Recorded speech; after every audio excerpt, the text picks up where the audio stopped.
Hola, mi nombre es María Belén Nocetti, soy antropóloga y junto a mi compañero Luis Misis, que es sociólogo, vamos a estar acompañándolos en este curso dentro de la Diplomatura de Economía y Gestión Cultural de la Universidad Nacional del Sur.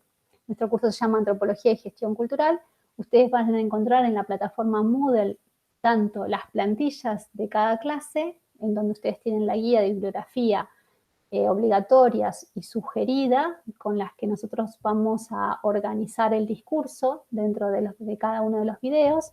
También van a encontrar los PowerPoint que utilizamos dentro de las clases y también una serie de recursos didácticos en formato de videos que seleccionamos como para fortalecer ciertos contenidos que vamos dando en cada jornada.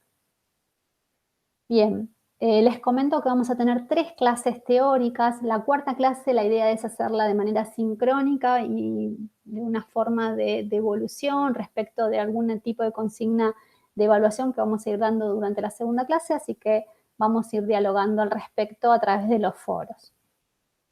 Bien, lo primero que voy a hacer entonces es compartirles pantalla para ir viendo la presentación del día de hoy.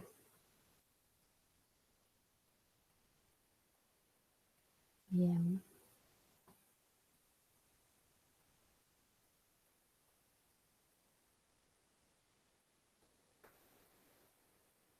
Bueno, como les decía, entonces el objeto de estudio de nuestro curso lo tienen en la primera diapositiva, después les sugiero que lo vayan leyendo, son todos los conceptos que vamos a ir trabajando.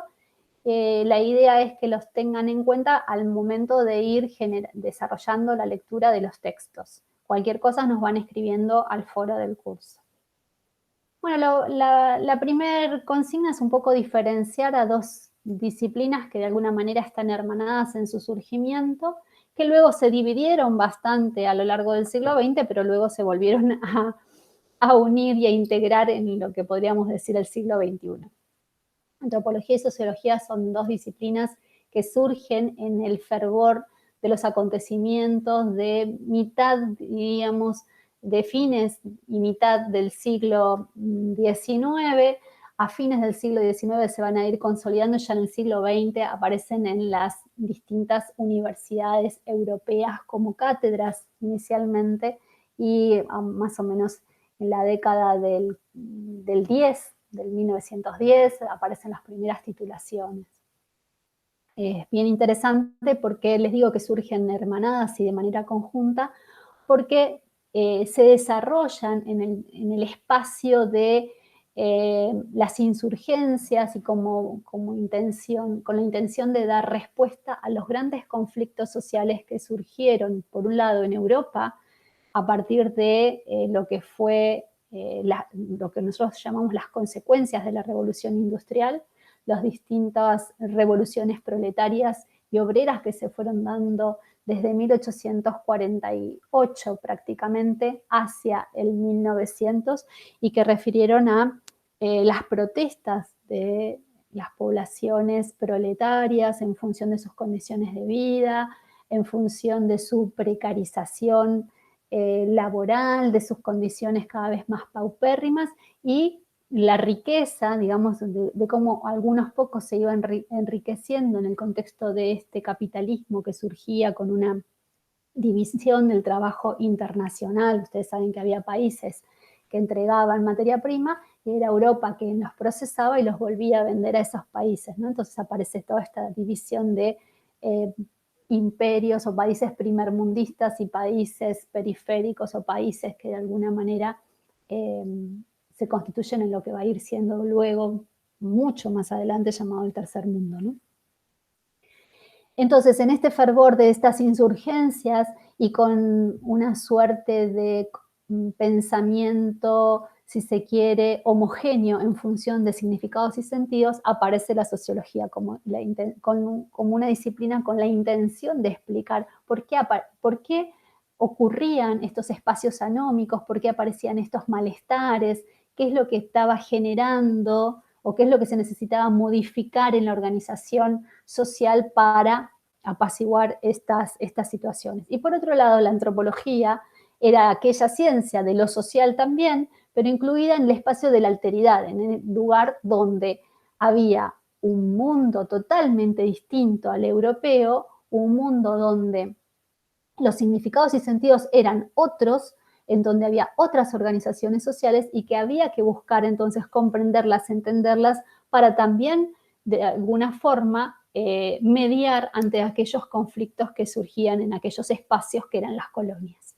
Básicamente esa es la gran diferencia eh, en el surgimiento de las dos disciplinas, ¿no? El estudio de los otros, el estudio de nosotros, y de manera, después vamos a ir viendo que a medida que va pasando el tiempo, tampoco, en realidad se los voy a mencionar, pero tampoco es objeto de estudio de la clase, pero a medida que va pasando el tiempo, estas disciplinas van desarrollando sus propias metodologías de trabajo, ¿no? Mientras una es quizás más extensa y de mayor alcance, como podía ser la sociología, y de hecho extrapolan todas aquellas metodologías que provenían de las ciencias biológicas, en el caso de toda la corriente durkheimiana y todo su positivismo de alguna manera, mientras que la antropología se quedó en el estudio, en el análisis de lo profundo, del análisis cualitativo, más vinculado quizás a las miradas comprensivistas weberianas, que quedan cada una en esos lugares. Luego vamos a ver que después de la Segunda Guerra Mundial y cuando hay un replanteo a partir de lo que es toda la cuestión de la globalización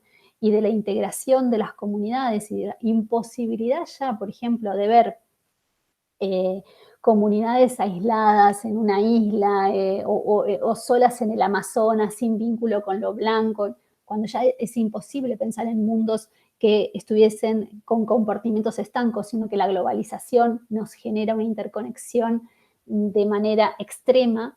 Antropología y sociología de alguna manera se van como volviendo a unificar, ¿no? Y en esa unión lo que sí mantienen como, podríamos decir, como entidades, es su forma de aproximarse al objeto de estudio. Mientras la antropología comprende que el significado y el sentido y la mirada hacia el otro es de manera equitativa, en el sentido de considerarlos interlocutores y conformar relatos, la sociología suele bajar al campo ya con sus categorías estancas, ya organizadas desde la academia y observa desde una mirada que nosotros decimos más bien ética, con categorías ya dispuestas. La antropología trata de buscar las categorías EMIC, que vienen a ser las categorías nativas para dar cuenta y fundar teoría. Bien, dicho esto, paso directamente entonces a la antropología y les comento por qué vamos a tomarla y analizarla en su, digamos, en su objeto de estudio fundante, que es la otredad, justamente porque lo que a nosotros nos interesa es el estudio de los otros, pero ¿qué de los otros, de esos otros seres humanos que están ahí? Justamente lo que ellos producen en vida colectiva, lo que ellos generan, y es nada más y nada menos que el concepto de cultura.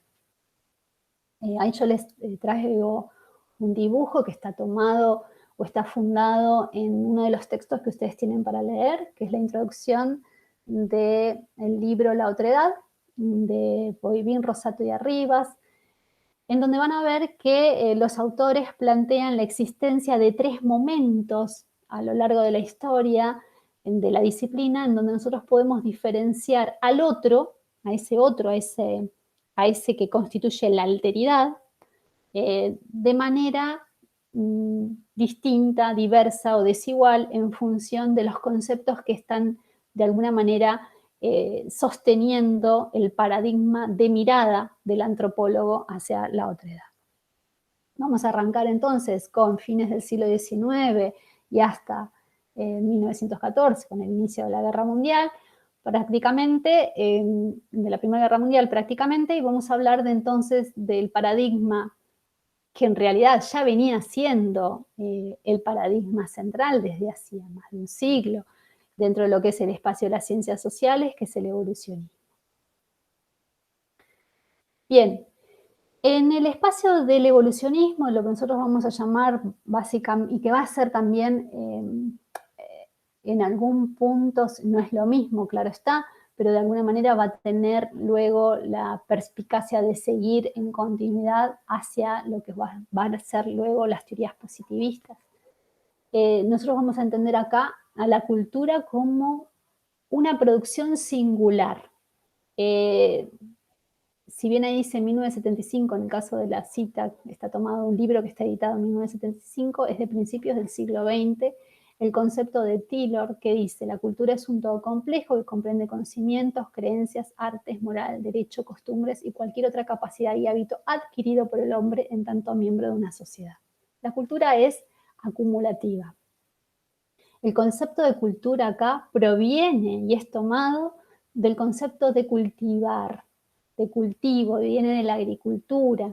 Implica entonces esta idea constituyente de que algo para que se dé debe ser cuidado desde inicio, regado, protegido, observado, tutoreado, para llegar entonces a ser algo digamos, de alguna manera esperado, ya prefijado, prediagramado. En ese sentido se entiende la cultura como, digamos, la etapa final a la que se puede llegar luego de un proceso, entonces, a través del cual se va a ir tutoreando una suerte de dinámica determinada. Entonces, en el espacio de los distintos países, ustedes piensen que cuando yo les voy a ir planteando el desarrollo del concepto de cultura a lo largo del siglo XX, nosotros tenemos que pensar que la llegada de las tecnologías, específicamente de la Internet, que es a través de las cuales se genera la rapidez y la inundación y de información de un lado y para otro muy rápida, hasta que eso ocurre, que es después de la década del 70, más o menos en el ámbito de las, o que empieza a proliferar el intercambio, ¿no? Pero nosotros podríamos a decir que prácticamente es la década del 80 y 90, cuando comienza esta dinámica más rápida. Antes, lo que nosotros tenemos es desarrollos estancos en países diversos, ¿sí? Más aún en el periodo interguerras. Ahí está mucho más estancado porque, bueno, las comunicaciones son mucho menores, a nivel académico no se pueden visitar ni generar intercambios como se hacía antes, ¿no? Entonces, en este sentido, les decía esta cuestión de cultura, específicamente hay dos países que las van a ir refiriendo. Uno de ellos es Francia y el otro es Alemania. Y Kultur, básicamente proviene de la lengua germana y va a estar muy vinculado a folk, que es la identidad del pueblo.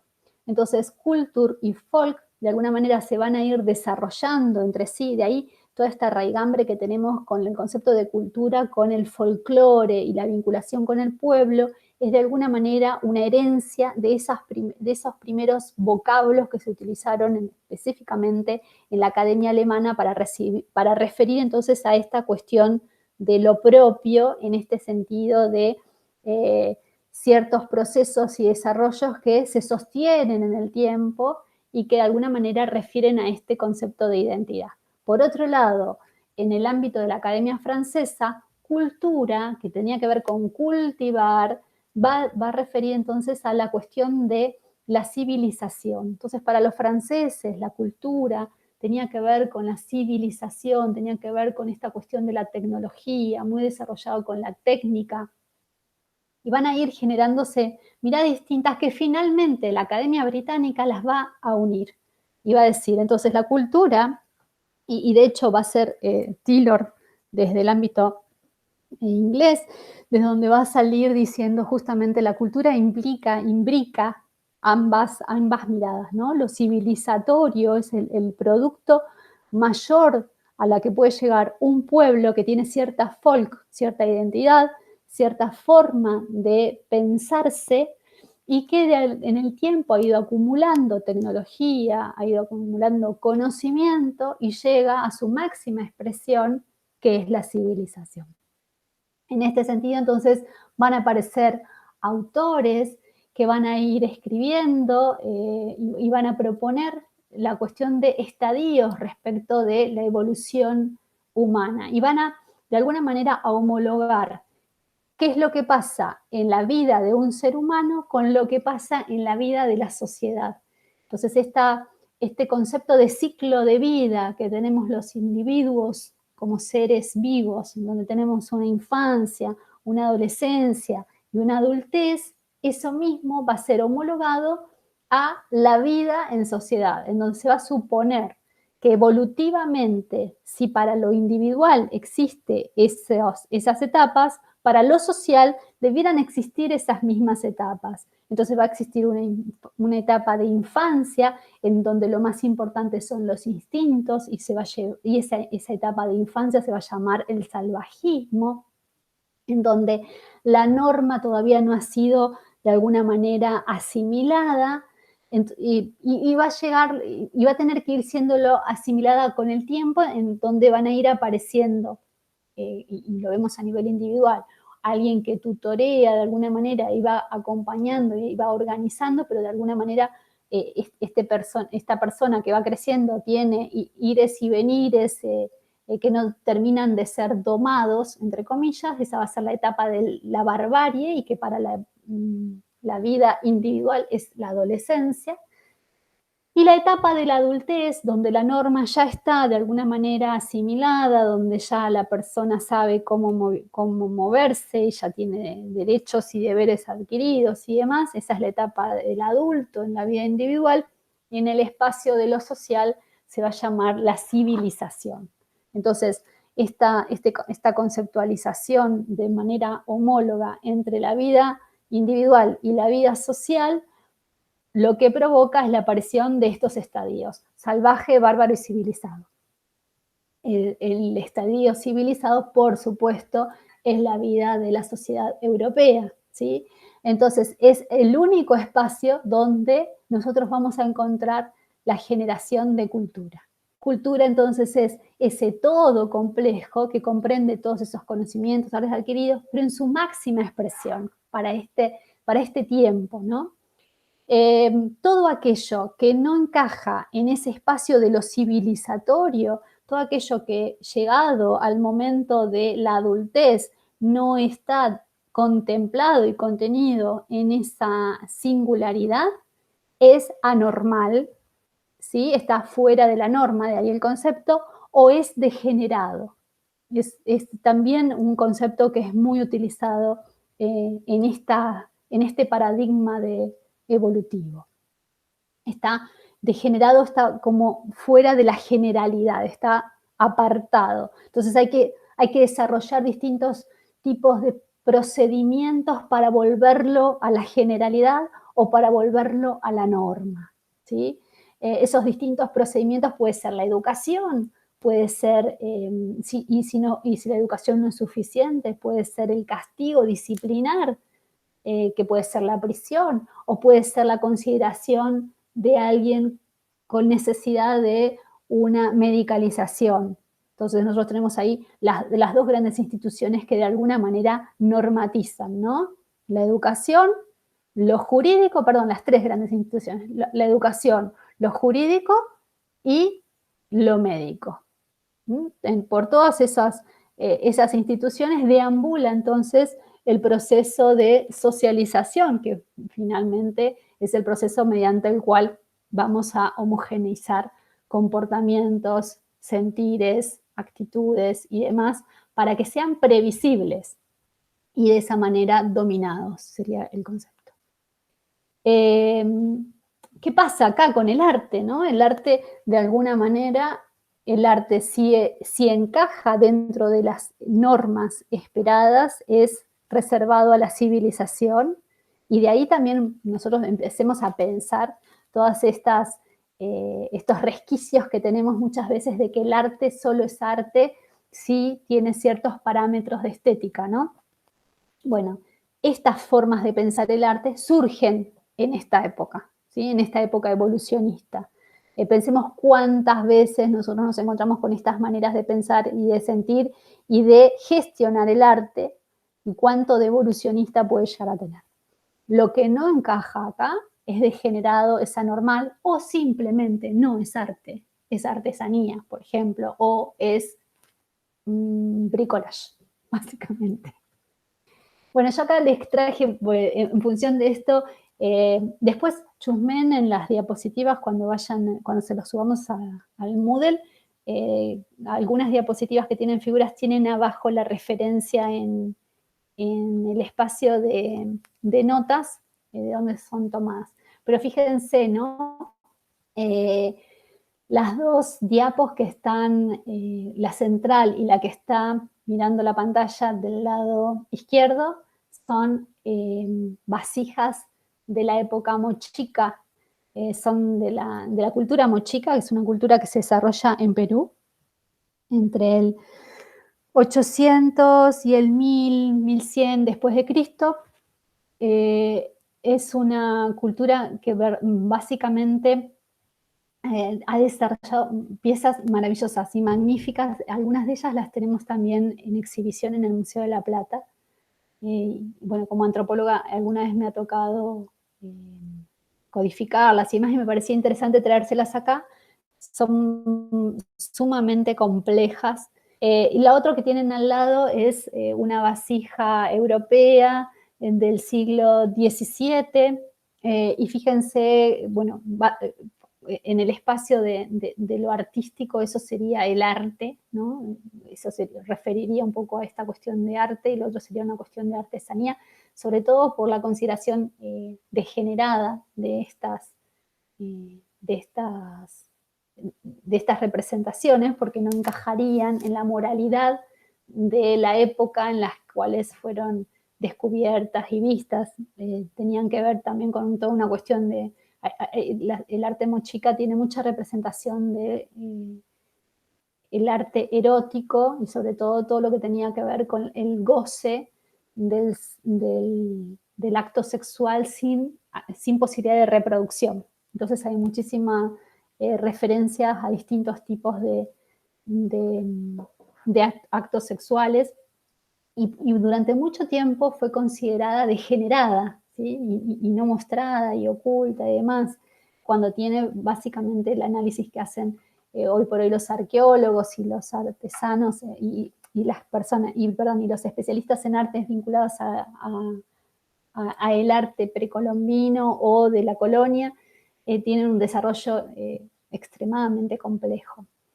Me parecía interesante traérselas, mostrárselas, porque hoy por hoy, y de hecho, estas dos vasijas, por ejemplo, son parte de la colección que ha deambulado por toda Europa antes de la pandemia, en una muestra que se desarrolló sobre arte mochica, organizada por el Museo del Arcos en Lima, y que dio vueltas por todo el mundo, ¿no?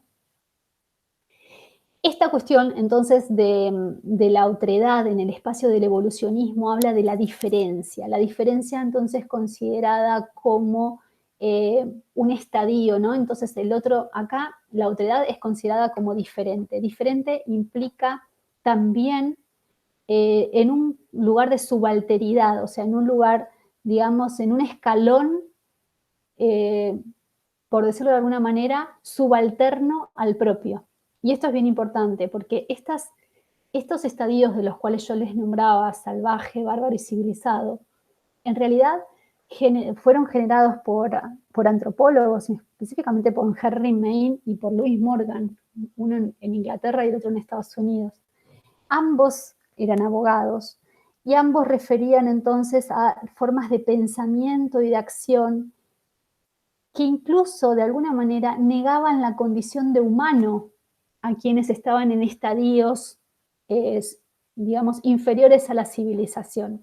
Y esto es bien importante, porque entonces en el espacio de la expresión, aquel que no era humano, más allá de no tener derechos, más allá de no generaba, digamos, expresiones que pudiesen tener el mismo nivel de distinción o de consideración que aquel que estaba en el estadio de civilización.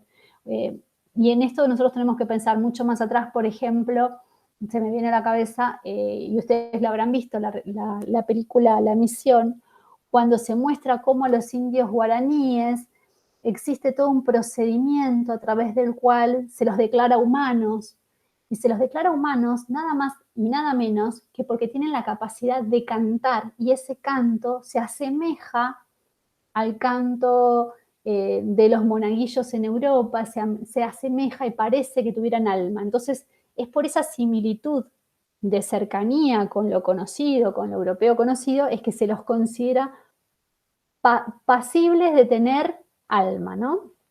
Eh, entonces, fíjense cómo estas formas de pensar, en donde solamente se valora, se organiza y se distingue en función de lo propio, de mi propia cultura, en el caso en la blanca y europea, de la propia cultura, con ese parámetro es que se organiza la vida del resto del mundo y se legitima o no se legitiman ciertas acciones.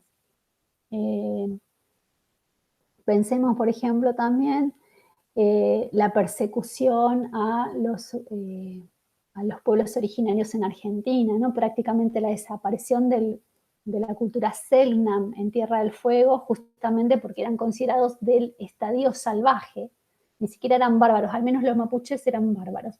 En el caso de los Selknam eran considerados salvajes y por eso es que se legitima, incluso a nivel gubernamental, la persecución y la caza con Z, de todos aquellos Selknam que pudieran estar dando vuelta por la isla, porque como ellos no comprendían el concepto del alambrado y consideraban que todo lo que estaba en sus territorios era comible, cazaban a las ovejas que habían inundado la tierra y habían desplazado el guanaco, las cazaban y se las comían, sin comprender, o no tenían dentro de su comprensión y dentro de sus parámetros el concepto de propiedad privada. Entonces, los ingleses que habían ido a poblar ese lugar y que eran a quien el gobierno les había dado las tierras, los consideraban salvajes, ¿no? Entonces se hizo una gran matanza y se daba recompensa por cantidad de orejas, testículos y pechos que se pudieran conseguir y se colgaban en las casas como trofeos, ¿no? Entonces, ese era ¿por qué? Porque eran considerados salvajes. Hoy por hoy nosotros podemos pensar quién era más salvaje, ¿no? Pero en ese contexto se legitimaba un tipo de acción. Bueno, nosotros vayamos pensando cómo es de compleja esta consideración, esta forma de entender que algunos pueden ser considerados de una manera y otros no, y cómo la posición de poder provoca que se legitimen ciertas acciones en pro y en detrimento de unos y otros. Bien, esto en cuanto al otro diferente, yo lo que les quiero comentar de esta manera es que esa alteridad considerada en ese espacio de diferencia fue generando entonces conceptos que van a aparecer en ese momento y que nosotros aún hoy los seguimos teniendo como propios. Por ejemplo, el concepto de artesanía. El concepto de artesanía surge en el concepto del evolucionismo, surge en esa época para referir a toda aquella producción que de alguna manera pareciera artística, o sea, si bien nosotros consideramos que el arte tiene que ver con esta cuestión de la singularidad y demás, la artesanía estaba reservada al concepto de aquellos desarrollos que de alguna manera expresaban iconográficamente algún tipo de significado y sentido, que eran elaborados por los grupos originarios, por los pueblos originarios, que aún siendo que tuviesen alguna singularidad, muchos de ellos eran seriados o hechos todos de la misma manera, pero aún siendo algunos únicos y sobre todo aquellos que eran rituales, como estaban en ese contexto cultural, no se los refería como arte, porque el arte siempre fue el arte clásico europeo de alguna manera o aquel que se dirimía en los museos de esos países y no lo que ocurría en la América. Bien, igualmente me parecía también interesante, yo les puse, esto también está dentro de las diapo, perdón, dentro de la plantilla, el link para que ustedes vean una muestra artística que se hizo en el Museo Guggenheim en Bilbao, hará unos 3 años atrás, que se llama El arte en guerra. El arte en guerra de Picasso a Dufret, ese arte en guerra les está comentando cuál era el arte degenerado para el nazismo, porque así como nosotros podemos pensar esta cuestión de anormalidad y degeneración o no consideración de humanos en el espacio de América y en el proceso de la conquista y colonización, lo mismo podemos rastrear en otros momentos y en la misma Europa, por ejemplo, en el espacio de lo que fue los surgimientos de del nacionalismo en los distintos países. Específicamente yo les traje este porque tiene que ver con esa presentación europea y que ustedes la pueden rastrear. Fíjense, ahí les puse en la diapo qué era considerado degenerado por el nazismo: el dadaísmo, el cubismo, el expresionismo, el fauvismo, el impresionismo, el expresionismo y el impresionismo, el surrealismo y la nueva objetividad. Hubo ciertos artistas que fueron de alguna manera considerados degenerados. Con ese título en 1942 se hizo un listado de todos aquellos artistas que eran considerados degenerados. Fueron 16.000 obras que fueron desaparecidas durante ese periodo, entre ellas Picasso, ¿no? Por ejemplo, Kandinsky es otro, que vivieron la reclusión y tuvieron que meterse en sus talleres y de alguna manera no salir porque corría peligro sus vidas, y otros murieron, básicamente. Después miren las notas, ahí tienen todo el listado de los artistas que fueron perseguidos y prohibidos por el régimen. Eso también es bien interesante porque lo tienen dentro de la misma Europa y de alguna manera las ciencias antropológicas en ese momento legitimaron la acción del nazismo en función de estas cuestiones, ¿no? Fue a través de la media, de la comunicación, que Hitler organizó toda su concientización respecto de su movimiento, pero fue la arqueología que le dio fundamento y legitimación, planteando cada vez que encontraban una vasija, mostraban la esvástica, ¿no? Y cómo ese espacio había sido ario y fundamentaban y legitimaban el avance. Bueno, yo les voy comentando todo esto para que vean cómo, de alguna manera, también lo que tenía que ver con la referencia de lo artístico en el espacio de lo arqueológico, de alguna manera fundamentaba un accionar político. De alguna manera, la referencia, la utilización de los medios de comunicación signaron, marcaron, refirieron qué era degenerado en el espacio del consumo del arte. Entonces, fíjense ahí cómo la gestión cultural de alguna manera se organizó de la mano de una forma de gestión política y fundamentó, legitimó entonces una ideología que se hizo popular, colectiva y generalizada, llevando a que aquellos que eran signados o aquellos que no compartían esas miradas tuvieran que recluirse por miedo a la integridad física, por miedo a perder su propia vida. Entonces, con esto que les quiero ir diciendo, el arte y la gestión del arte y la comunicación respecto de esas producciones artísticas tienen componentes políticos o funcionan también como catalizadores y mediadores de ideologías políticas.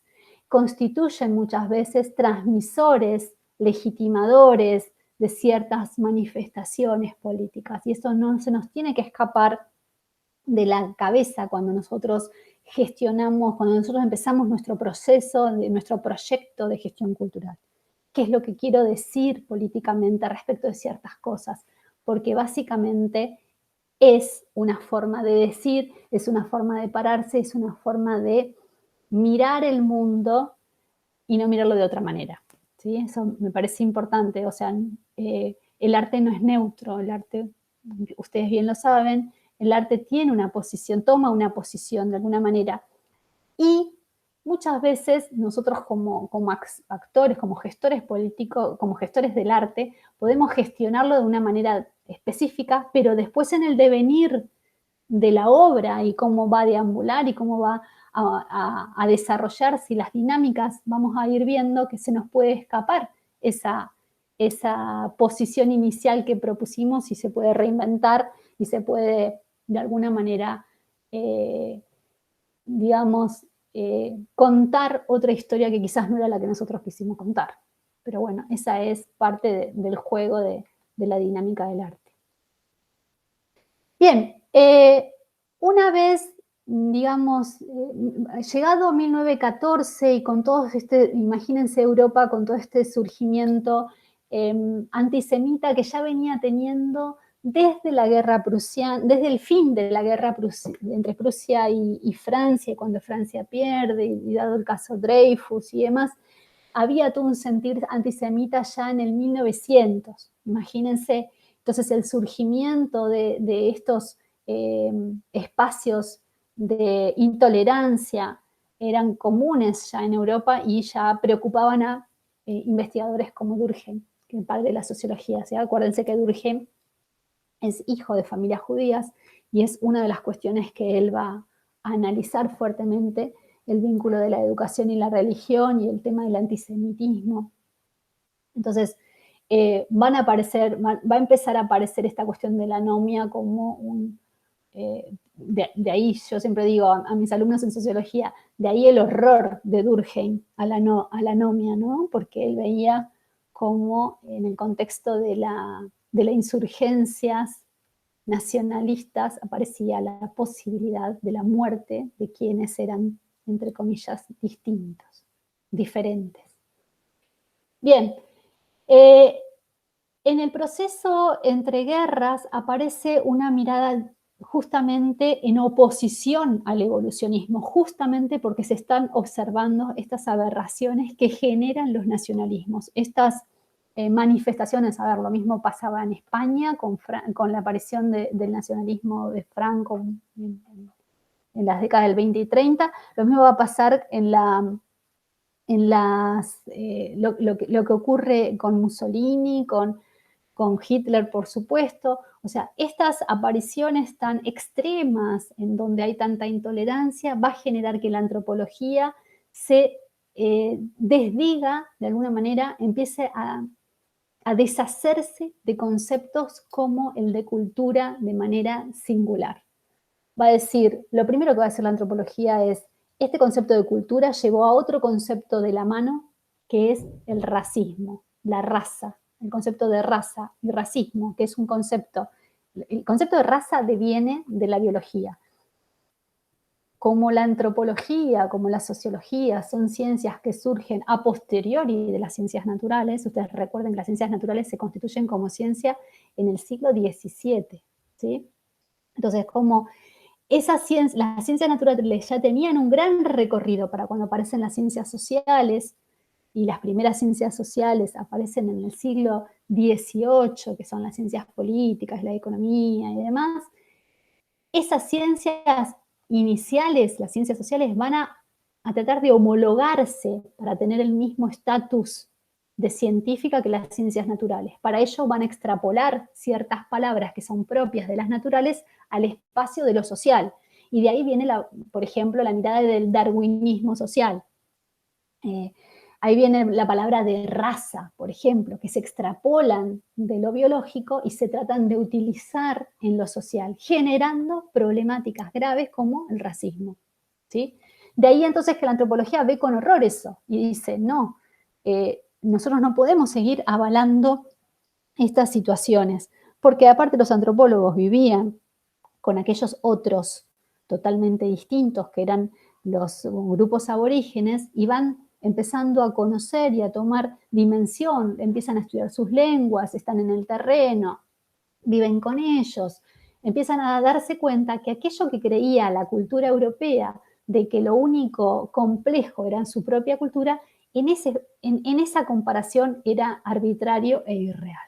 Los antropólogos empiezan a analizarse, entonces se van a sus hacen trabajo en terreno, se van a las distintas colonias y se quedan a vivir en esos lugares. Aparecen los trabajos de Malinowski en las Islas Trobriand, aparecen los trabajos de Boas, que era alemán y que termina siendo el precursor de la antropología cultural en Estados Unidos porque se va a vivir allá, trabaja primero con los esquimales, pasa años en los distintos lugares de Canadá donde va haciendo sus trabajos de campo, pasa años grabando, por ejemplo, los cantos de los esquimales y dando cuenta de las diferencias en los cantos rituales y en los cantos cotidianos y demás. Todas estas personas, o sea, Malinowski en Inglaterra, pero yéndose a las islas del Pacífico Sur, Boas en el espacio de los esquimales. Después, todo el desarrollo también de ingleses que van a trabajar a distintos grupos de África, como Evans Pritchard, por ejemplo.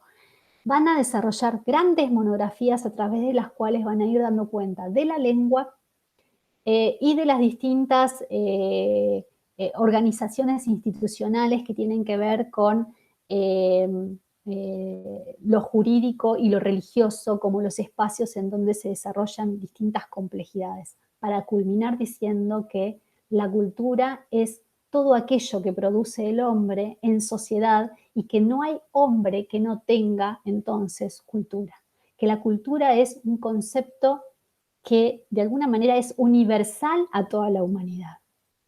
Entonces, va a ser bien interesante porque van a decir, tenemos que ver a la cultura como una expresión diversa del ser humano en sociedad. Entonces, la palabra que van a acuñar no va a ser ya en la autoridad lo diferente, sino que va a ser lo diverso. Y cuando hablamos de diverso, estamos hablando de la generación de otro concepto clave, que es el relativismo cultural, y que van a decir, es diverso y no puede ser comprendido teniendo en cuenta comparación con lo que no es, sino que debe ser comprendido en sí mismo. La importancia de la diversidad implica entonces en mirar adentro de la propia cultura y ver cómo funciona, cuál es la funcionalidad de cada institución, cuál es el significado y sentido que adquiere cada institución, cuál es digamos, el rol que va a cubrir, para qué tipo de necesidades va a tratar de, digamos, de cubrir esa institución específica dentro de esa cultura determinada. Y no debe compararse con otras y mucho menos generar estadios que de alguna manera provoquen entonces que esa mirada se signe solamente en un espacio de lo cultural. Lo que van a decir los investigadores antropólogos de esta época es que la cultura en este contexto, en este espacio del relativismo, se comprende en su integralidad. En cambio, el evolucionismo lo que hacía era mirar solo un aspecto de la cultura y generar entonces esta cuestión de los estadios. ¿Cuál era ese único esa única mirada que generaba? Era aquella que estaba relacionada con la tecnología política o tecnología en la subsistencia, la agricultura o tecnología para la guerra, y con ese solo contenido se generaba entonces esas miradas. De allí que algunos antropólogos, por ejemplo, luego han dicho cómo es que se puede evaluar la capacidad tecnológica para la guerra de un grupo. Un antropólogo muy conocido que se llama Lins Ribeiro, Darcy Ribeiro fue, no Lins, Darcy Ribeiro, que dijo, que es marxista, ¿no? Que dijo cómo los europeos podían generar estos estadios solamente mirando la tecnología para la guerra, cuando, por ejemplo, en América, ¿qué era más, digamos, más avanzado? Un grupo social como los incas o los aztecas que cayeron, claudicaron a la conquista americana en pocos años, a la conquista, perdón, europea en pocos años, o un grupo como los tobas o los mapuches en la Argentina, o los grupos como los shuar en Amazonía, que no tenían este desarrollo de grandes ciudades centralizadas y emblemáticas, pero que resistieron hasta 1930 prácticamente y hasta 1950 la invasión de sus territorios por parte de la cultura capitalista, en este sentido, europea en un momento y después nacional, pero capitalista en sí misma. ¿Qué es más productivo para pensar la resistencia ante el avance del invasor? Y básicamente quienes resistieron más tiempo. Lo que pasa es que los europeos cuando vinieron homologaron lo que ellos conocían como civilización, lo homologaron acá, entonces dijeron aquello que es centralizado, gigante, que manifiesta división entre ciudad y campo o entre Estado y religión, eso es civilizado y lo otro no. Pero en realidad a los fines de la supervivencia de la cultura en el tiempo, eh, los malones, o por ejemplo esta mirada de prácticamente de guerra de invasiones tipo guerrillas, eran más eficientes para, de alguna manera, eh, sostener la vida en comunidad en el tiempo y sobreponerse a la invasión del blanco, ¿no? Bueno, yendo nuevamente para la cuestión del relativismo cultural. En el espacio, miren, les voy a pasar para atrás la diapo, en este espacio entre guerras, entonces aparecen eh, distintas escuelas de la antropología que van a ir hablando de cosas diferentes, pero todas estas tres, tanto el particularismo histórico en Estados Unidos con Boas, el funcionalismo con Malinowski en Reino Unido y el estructuralismo francés, que nosotros lo vamos a ver después con Lévi-Strauss, todas ellas de alguna manera integraron algo bien específico que era el relativismo cultural. Y plantear ahora entonces que no hablamos de la cultura, sino que hablamos de las culturas, en plural, ¿sí?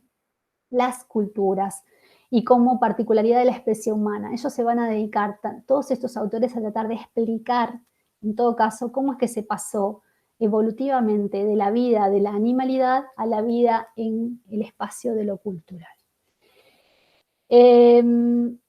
Básicamente van a decir que la cultura es orden social consensuado, implica instituciones, implica funcionalidad, las culturas implican modificación del ambiente para sobrevivir, van a aparecer palabras como difusionismo, determinismo, adaptación, pero van a tener que ver todas con estas formas de vida a través de las cuales los humanos se desarrollan con su medio ambiente. La cultura va a ser un sistema de comunicación y va a aparecer un autor maravilloso que es Lévi-Strauss, que va a hablar entonces de lo que es la arbitrariedad del signo.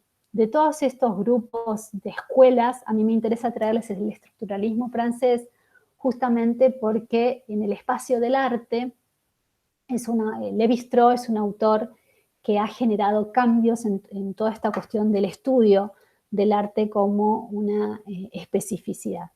Fíjense, bueno, ahí les puse el tiempo que vivió, 101 años vivió Lévi-Strauss, es un autor que es sumamente fecundo, ha desarrollado cantidad de bibliografía y análisis, y si bien sus trabajos de campo ha sido muy escueto.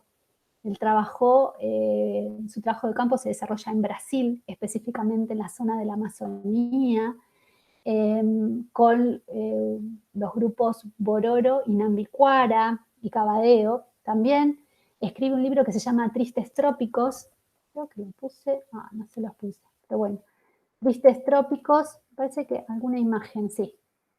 Tristes Trópicos, escribe luego ya en su gabinete en Francia, ¿no? Trabaja lo que se llama las series mitológicas, yo ahí solamente puse el primer tomo, las series mitológicas a través de las cuales va a analizar 1200 mitos que va a ir recopilando en Sudamérica.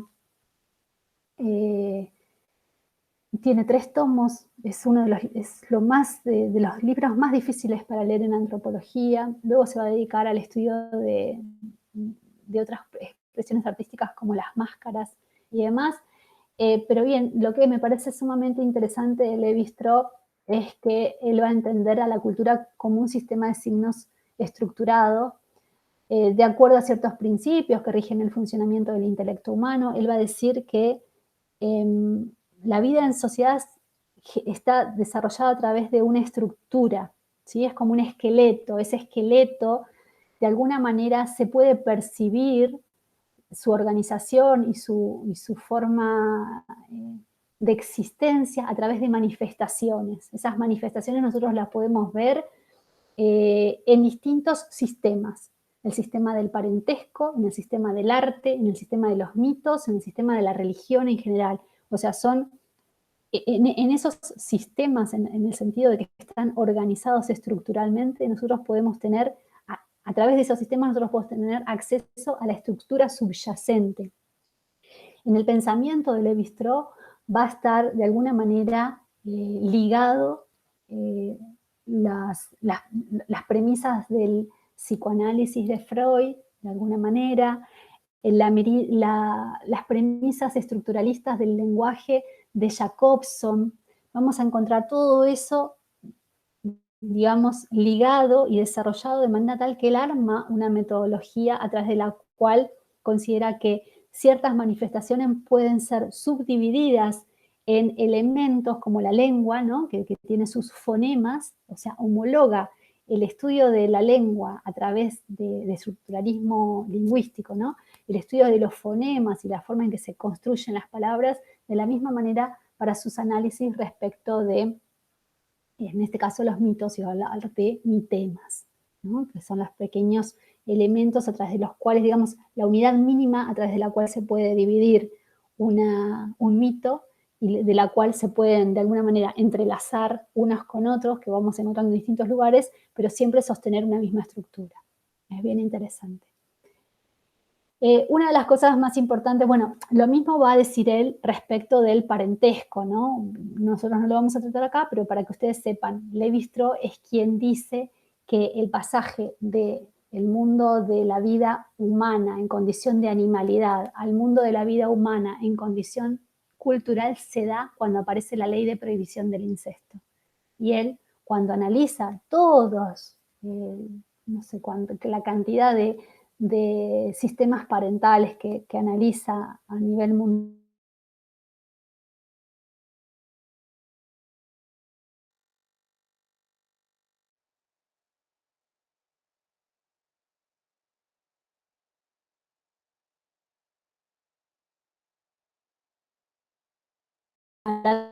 parentesco, va a decir que lo que se intercambia en todo sistema parental son las mujeres.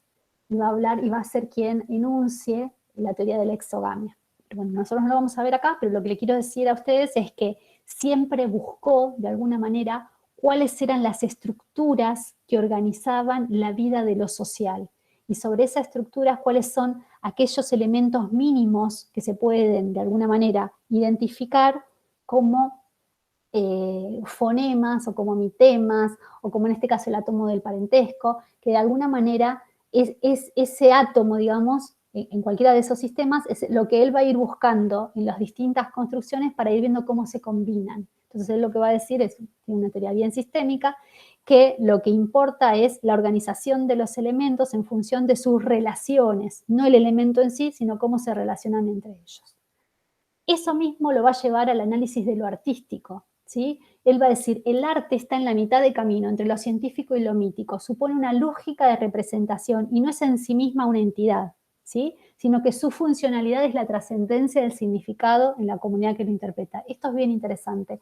Él va a decir, la obra en sí misma no importa, lo que importa es el contexto en el que está expuesta, el contexto en que se interpreta. Entonces, imaginemos el Arco del Triunfo puesto en las entradas de las ciudades más importantes de Europa, tenía que ver con una representación del poder que estaba en vigencia por el imperio, ¿sí?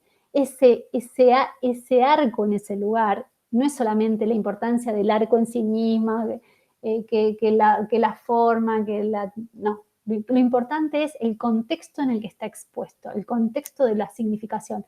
No es en sí mismo lo que importa, sino la trascendencia del significado. Se constituye en un sistema de comunicación en la medida que el significado puede trascender en el espacio de la comunidad interpretativa.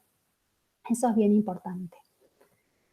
A ver, ¿qué más les puse?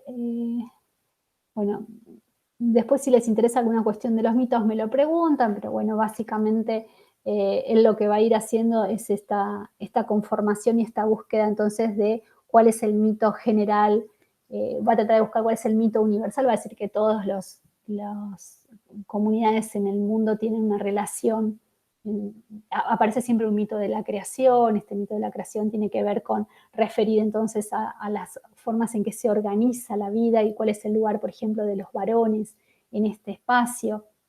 Se lo criticó mucho en su momento a Levi Strauss porque lo consideraban machista, pues justamente por esta cuestión del átomo, pero yo creo que, eh, humildemente, ¿no? Creo que fue mal interpretado porque creo que en realidad, si no hubiese sido por el descubrimiento del átomo del parentesco, Gayle Rubin, que es, digamos, la fundadora del feminismo de segunda ola, nunca podría haber dado su teoría sobre eh, el mito, digamos, el pecado original, dice ella, respecto de cuál es el pecado original de la sociedad, que es la violación de las mujeres, ¿no? Entonces, como el hecho de que Levi-Strauss encuentra de que las mujeres son la moneda de intercambio, no invalida luego, o al contrario, habilita luego entonces la posibilidad de que diga Gayle Rubin que encima ese intercambio es un intercambio violento y no consensuado por las mujeres que son entregadas, ¿no?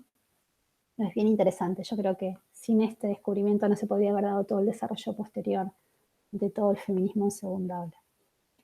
Bien, esto es bien interesante, él observa que en el mito y en el arte básicamente aparece la función inconsciente del pensamiento generado de manera colectiva. Entonces, por de ahí la importancia que él da a toda a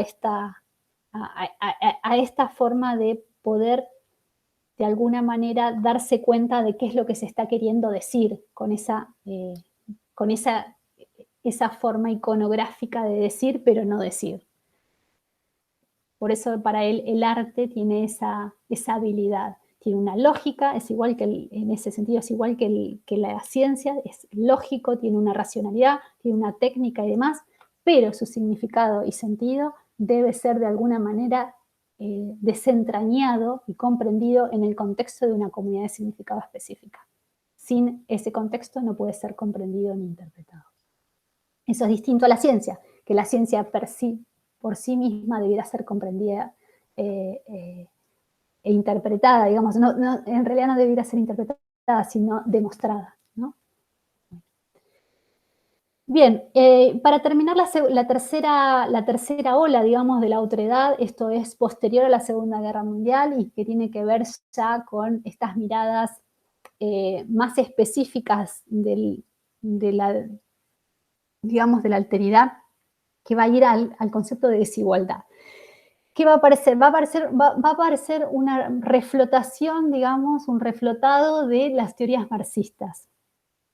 Los neomarxistas van a decir todo muy lindo con el estructuralismo, que explica el sistema y las formas en que se relacionan las cosas entre sí, pero se olvidan de que las cosas se relacionan entre sí porque hay circunstancias históricas que de alguna manera trascienden el sistema y van generando una dinámica específica. Que las personas estén en una condición de subalteridad no es una condición del sistema, sino que es una condición histórica, van a decir ellos. El otro desigual, entonces, es la forma en que las nuevas teorías, que son las teorías posmodernas que aparecen a partir de los 60 y del 70, que van a tener que ver con analizar los sistemas, pero atravesados por categorías de etnia, categorías de género, categorías de clase, para tener en cuenta esta cuestión entonces de las disposiciones distintas que generan desigualdad. La desigualdad como, digamos, una consecuencia de estas diferencias que en algún punto algunos toman y que algunos posicionan de manera tal de favorecerse a sí mismos y generando entonces lo que va a llamar Gramsci hegemonía y subalteridad. Estos análisis que vienen a posteriori tienen a dos grandes, a mi modo de ver, humilde modo de ver, dos grandes exponentes en el espacio del análisis de los estudios culturales. Uno de ellos es Pierre Bourdieu y el otro es Néstor García Canclini. que es argentino, que se exilió en México y que desarrolla toda una teoría muy interesante que nosotros vamos a seguir viendo a lo largo de las clases. Pero les voy a hacer la referencia a Pierre Bourdieu. Pierre Bourdieu, ahí tienen la fecha de nacimiento y fallecimiento.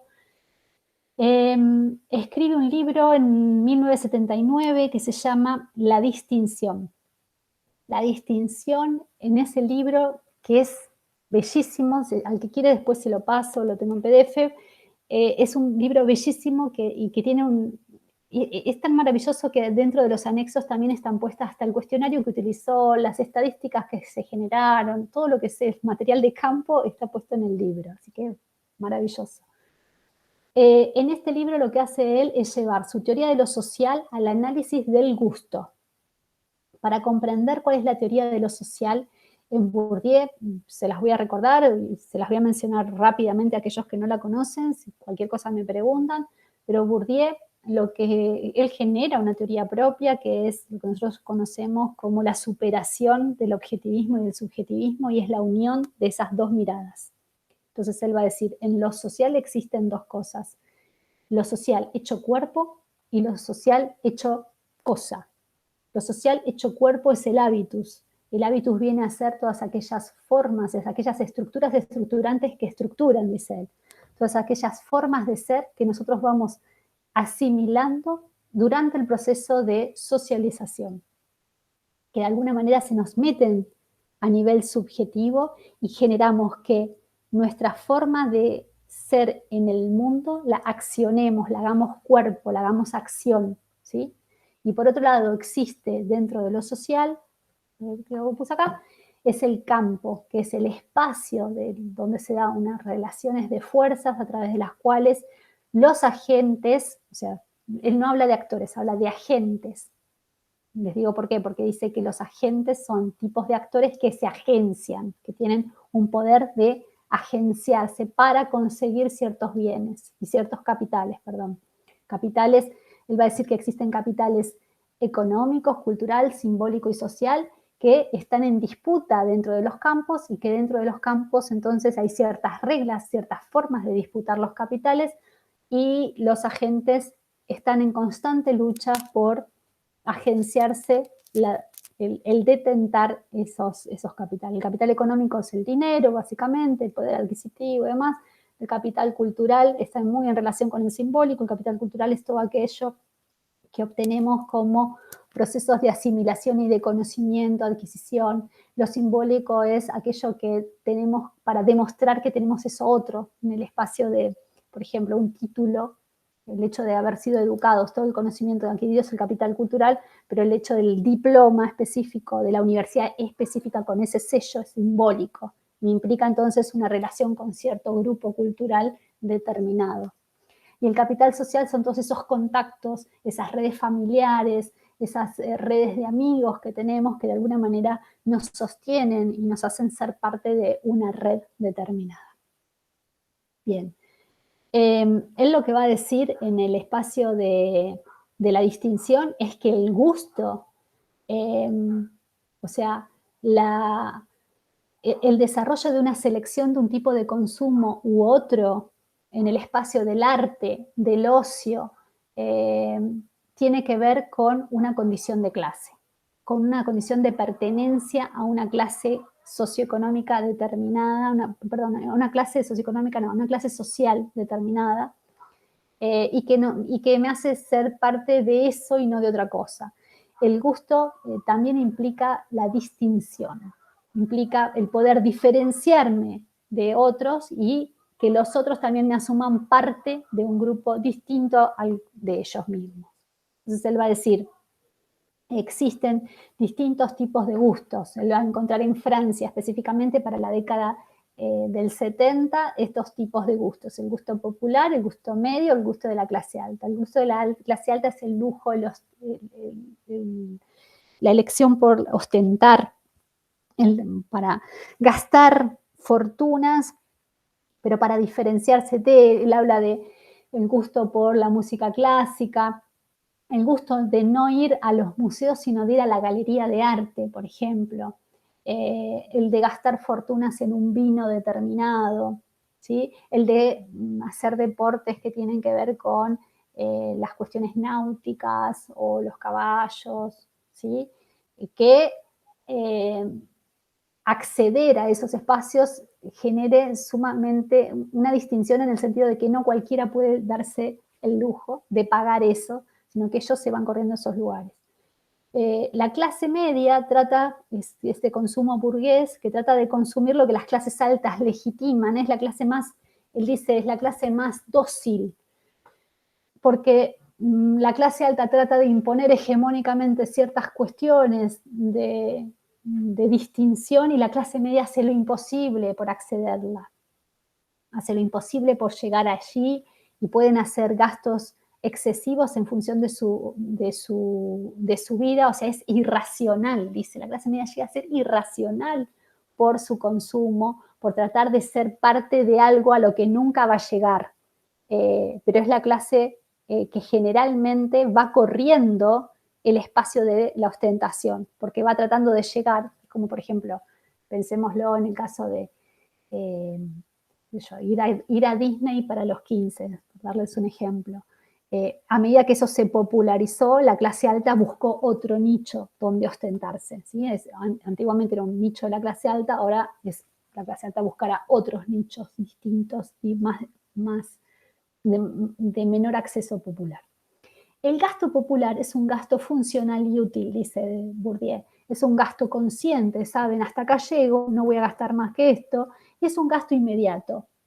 Es un gasto que va a la necesidad específica, no a la necesidad de sentirse parte de algo que no es. ¿Sí? Es el gasto inmediato. Tengo ganas de jugar a algo, juego a algo como las cartas. Tengo ganas de descansar, me voy a pescar. ¿Sí? Cosas que son inmediatas, directas y posibles. En esa radica la utilidad. Bien, lo que va a decir Bourdieu y que se le ha criticado mucho es que estos son básicamente estancos, si bien van cambiando, tienen una cierta, es dinámica con la funcionalidad histórica, igualmente es como que las clases van todas juntas por estos deambular. El gusto medio, por ejemplo, tiene que ver con el, el visitar a los museos. Vieron que yo les dije, la clase alta es la galería de arte, el gusto medio es los museos, tratar de diferenciar, de distinguir ciertas obras de arte. El gusto popular ni va por los museos, ¿sí? en esta conceptualización que hace Bourdieu. Acá está un poco este es un poco uno de los gráficos que él desarrolla, acá no sé si ven el cursor, pero hay 4 cuadrantes. Acá, por ejemplo, tenemos a los artistas, que son los que tienen menos capital económico, pero tienen más capital cultural, fíjense. Acá tenemos a los obreros, que tienen poco capital económico y capital cultural bastante también difuso, ¿sí? Va poniendo acá profesores de educación superior, estamos acá con un gran capital cultural, pero poco capital económico. El capital mayor está de este lado, fíjense, ¿no? Un poco ahí después chusmelos, un poco el ejemplo, y a quien le interese el libro se los puedo brindar. Finalmente, y solamente para hacerles una introducción, en el caso de Néstor García Canclini, él está vivo, nació en 1939, escribió en 1997 un libro bien interesante que se llama Culturas Híbridas. Culturas Híbridas es creo yo, la obra más importante de Canclini en relación a estos temas, y de ahí en más todo lo que sigue, ¿sí? Porque va a ir cambiando. Si hay algo que tiene este autor es que tiene una dinámica increíble y una capacidad a la edad que tiene también de seguir trayendo cuestiones novedosas. El último libro que escribió se llama Ciudadanos reemplazados por algoritmos, y lo presentó en la Feria del Libro de Buenos Aires en ahora en 2019. Es bien interesante ese libro, se los recomiendo si lo pueden leer. Y en el caso de culturas híbridas, yo lo traigo y se los voy a dejar, les voy a dejar el artículo, el de la última edición, la introducción de la última edición, para que lo vean, porque van a ver cómo ahí mismo también se va cambiando lo que había escrito en el libro. Así que tiene esa capacidad maravillosa. Él es platense, se fue a vivir a México como exiliado, dada la dictadura militar, Y su trabajo sobre culturas híbridas trata sobre cómo las artesanías, en realidad él termina diciendo que utiliza este concepto de híbrido sacado de la biología. Pensemos que muchos años se consideró que el concepto híbrido tenía que ver con el desarrollo de una nueva especie que de alguna manera era estéril. Bueno, él dice, justamente no, yo lo traigo, y pensemos que es 1997, ¿eh? 19, sí, perdón, 97. Yo traigo este libro, este concepto de hibridación, justamente porque, dice él, eh, no, eh, no es así, ¿no? O sea, él trata varias especies, y las menciona en el libro, varias especies de vegetales que en su consideración de ser híbridas llegan a ser fértiles. Entonces él dice, la hibridación no es la simple mezcla y la simple fusión. La hibridación implica la reconversión constante. Y trae como ejemplo las esculturas de Michoacán, las esculturas no, las artesanías de Michoacán, sobre todo aquellas que están vinculadas a la veneración del Día de los Muertos, y cómo se van reinventando y son de alguna manera una constante fusión, pero posmoderna, que de alguna manera inscribe nuevos y constituye nuevos relatos. Él dice, el turismo en esto es importantísimo, porque el turista, por ejemplo, alguien que vive en Barcelona y que tiene un departamento súper moderno, va y se compra una pieza de arte de Michoacán y luego va a su casa y la cuelga. En ese contexto tiene otra significación y otra interpretación. Entonces él dice, ojo, que el espacio de lo artístico no es solamente la producción, el espacio de lo artístico es también el consumo. El consumo sirve para pensar, dice García Canclini. El consumo sirve para retroalimentar, para globalizar, para hacer de la heterogeneidad una constante. Me parece que eso es bien interesante. Fíjense esta cita. Encontré en este término mayor, según lo expliqué en culturas híbridas, encontré en este término mayor capacidad de abarcar diversas mezclas interculturales que con el de mestizaje, limitado a los que ocurren entre razas o sincretismos. Claro, el concepto, él estaba tratando de buscar algo distinto a mestizo y a sincretismo. Sincretismo es la combinación de religiones, por ejemplo, lo que nosotros vemos en Brasil con el tema Umbanda, ¿no? Es un sincretismo se generó, dada la migración forzada de los nigerianos en el contexto del esclavismo, se les prohibió la veneración de su panteón santoral. Entonces, muchos de los santos del santoral católico de alguna manera esconde el santoral nigeriano, el candomblé, por ejemplo, eh, la fiesta de San Juan, de la manera en que se vive la fiesta de San Juan en junio, esconde la veneración de Ogún. Lo mismo que la fiesta o toda la veneración y la procesión de la Virgen Estela Maris esconde la veneración a Iemanjá, ¿sí? Entonces, esas cuestiones son las que nosotros llamamos sincretismos. Él dice, como eso estaba tan arraigado a la cuestión religiosa, era impensado en el espacio de lo mercantil y en el espacio del mercado y de la difusión de ciertas cuestiones propias del mercado artesanal. Entonces es que busqué una palabra distinta.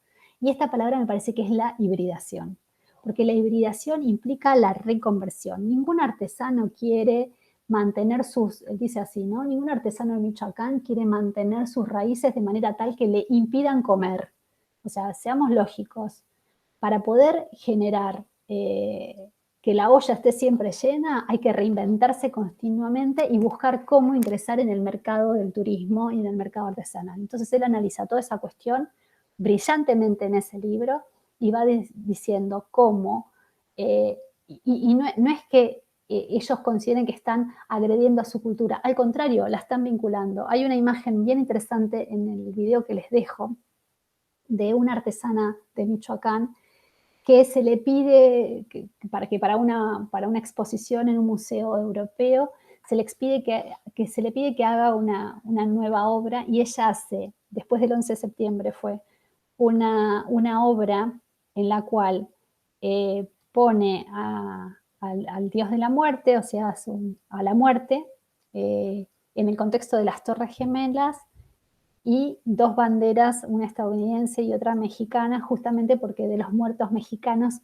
la gran mayoría era de Michoacán. Entonces ahí hay toda una reinvención y una reinterpretación y una constitución de un nuevo relato que de alguna manera entremezcla tanto la dinámica histórica como la dinámica local, propia del patrimonio intangible del pueblo michoacanés, porque sigue las mismas técnicas, los mismos colores, la misma iconografía respecto de la muerte, pero devenida en un espacio de un evento que de alguna manera trasciende incluso hasta lo nacional, ¿sí? Trasciende y implica, imprime en toda esa sinergia de intercambio entre Estados Unidos y México, que es bien, bien interesante, como para que ustedes puedan ver cómo funcionaría ahí el concepto de cultura híbrida del que está hablando Néstor García Cantueira.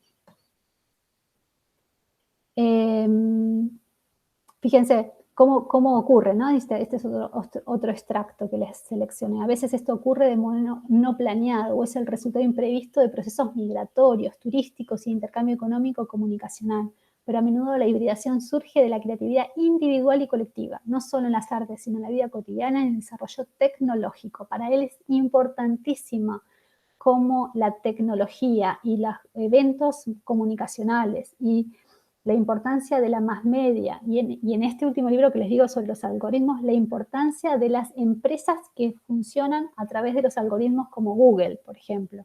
¿Cuál es la importancia en la producción de mercado y en la producción de nuevos relatos respecto de estas fusiones específicas?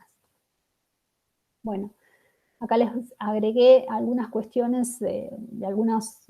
Él inicia su análisis respecto de esta integración entre el arte indígena y la iconografía española y portuguesa colonial. Y me pareció que uno de los ejemplos más maravillosos que hay en México respecto de esta cuestión híbrida podría ser, por ejemplo, el mural de Diego Rivera, este que se llama El pueblo en demanda de salud, que está en el Centro Médico La Raza, que fue inaugurado en el 54, y que de alguna manera integra en todo una iconografía la historia de la vinculación de la relación, pero las técnicas de un lugar y de otro, las aprendidas en Europa, pero también las aprendidas en su contacto diario con los grupos originarios. Bien, con esto yo culmino esta clase que es, como les digo, introductoria, y que me parece que nos puede dar elementos como para empezar a pensar entonces de qué estamos hablando cuando hablamos de conceptos de la antropología en el espacio de la gestión cultural. Vean lo dinámico y lo diverso que es, ¿no? Entonces hemos tenido inicialmente que pensar cuál es el concepto de cultura, de este concepto de cultura, dónde encaja el arte como un medio de comunicación, como medio iconográfico, como simbolismo, significado, como estructura, el arte apropiado, el arte de quién y de cómo, el arte que circula, el arte que se reinventa en la propia circulación, el arte que inicia con un significado, pero en el proceso de circulación genera otros. Entonces, todas estas cuestiones son las que están imbricadas en un análisis antropológico respecto de el espacio de lo cultural y sobre todo el espacio de la gestión cultural. Bueno, hasta acá la clase de hoy y nos vemos en la segunda clase. Cualquier cosa, entonces, nos escriben y lo que no se entienda nos van comunicando a través del foro. Hasta luego.